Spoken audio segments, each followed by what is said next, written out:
Nagtitipon-tipon naman sa labas ng Batasang Pambansa ang mga grupong pabor at tutol sa pagpasa ng Reproductive Health Bill.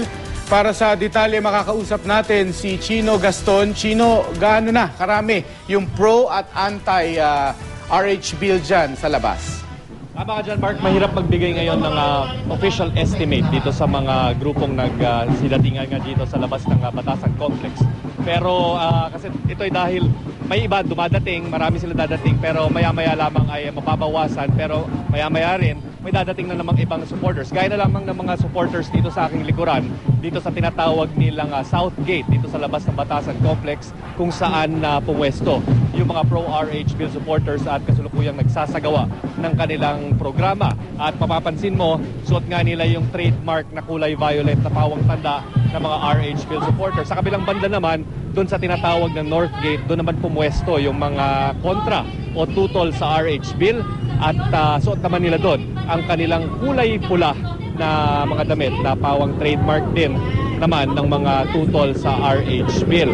Pagkabilang panig ay nangako na mananatili dito sa labas ng Batasan Complex para saksihan at bantayan ang mangyayaring botohan o makasaysayang botohan mamayang gabi para malaman na daw ng tuluyan kung maipapasa ba sa pangalawang pagbasa itong kontrobersyal na RH bill dito sa mababang kapulungan. Mark. Chino, sa hanay ng mga pro, sa hanay ng mga anti, may nakikita ka ba mga kilalang personalidad?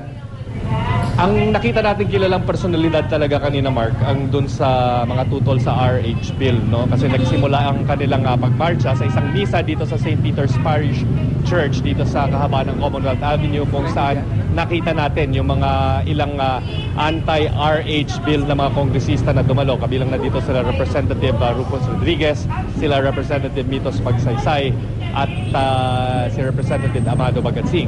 At syempre, nandun din ang mga tauhan ng simbahan sa pangunguna ni Lima Archbishop Ramon Argelies at Antipolo Archbishop Gabriel Reyes. Mark. Chino, kamusta naman yung security detail? Gaano kadami yung itinalagang mga kapulisan dyan para magbantay sa parehong hanay, anti at pro?